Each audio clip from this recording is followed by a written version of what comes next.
Every year, organizations spend millions on enterprise software. They sign contracts, build infrastructure, and watch those massive investments shatter shortly after launch. When these projects fail to deliver value, leadership teams reflexively point to the implementation phase. They blame poor execution, missed deadlines, or bugs within the software itself. However, the root cause is often visible much earlier. Many of these disappointments trace back to the procurement process, occurring long before a single line of code was configured. Mapping expected value against the project timeline reveals the breakdown.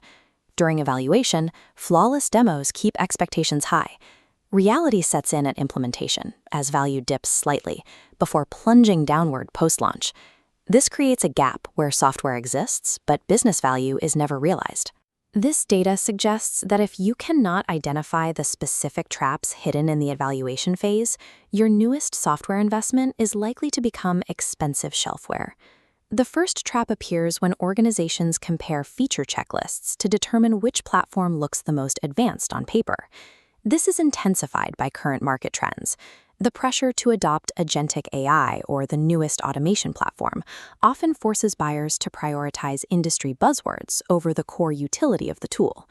Contrasting this against an outcome-oriented approach, on the left, a focus on feature density, on the right, a specific business target. Selecting a platform based on an overflowing checklist leads to choosing the most complex system available simply because it promises everything. In practice, high feature density creates complex workflows. This adds unnecessary friction for the average employee who just wants to complete their daily tasks. Adoption rates determine the success of a technology project.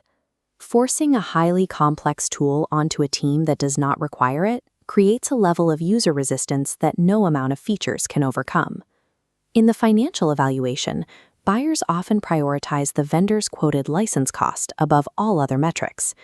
This logic assumes that the act of implementation automatically leads to employee adoption. This chart illustrates the total cost of ownership. The software license is merely the foundational cost.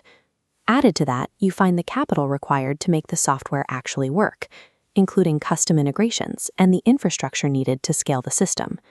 The largest cost is the human effort required to manage change. You have to train the staff, provide ongoing support, and navigate the cultural shift required to make the tool useful. When these factors are ignored, leadership is eventually forced to divert emergency funds to address low adoption rates months after the initial purchase.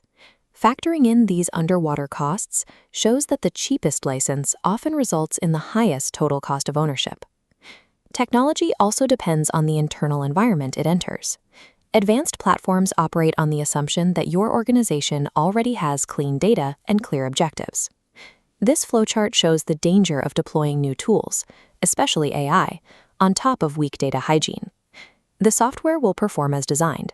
If the inputs are weak, the system will process those errors and accelerate the delivery of inaccurate insights across the business. Failure also occurs when a project is launched with no baseline for success. Many organizations fail to document exactly which process should improve, the specific percentage of that improvement, and the date it must be achieved. Without these mathematical benchmarks, leadership is operating blind. There is no way to determine if the project is delivering a return or failing to meet its goals. New technology rarely fixes a broken business process. It typically scales and amplifies existing operational weaknesses. To address these risks, any future technology purchase should pass a strict evaluation protocol. Let's look at this procurement scorecard. The first 3 questions focus on consolidation. What business outcome are we solving? How will we measure success? And is our data ready for this tool? Next, evaluate the operation. Do the users actually need this? And what is the total cost of ownership, including the human elements? The final question serves as the ultimate fail-safe. What happens if we do nothing? Forcing leadership to answer these 6 questions removes the influence of vendor hype and clarifies the actual viability of the investment. Through line of business leaders, if you cannot prove your end users require a specific capability, halt the purchase. Avoid acquiring features that will go unused. For enterprise CIOs, verify your data quality. If the data is not clean, delay advanced AI purchases until your internal house is in order. For startup founders and SMBs, look closely at the do-nothing option. Your highest ROI often comes from optimizing your existing technology rather than adding to it. The most effective technology leaders prioritize solving business problems over acquiring more software. In the next episode, we will apply this exact framework to evaluating AI tools so you can navigate the market with confidence. Subscribe to continue the journey.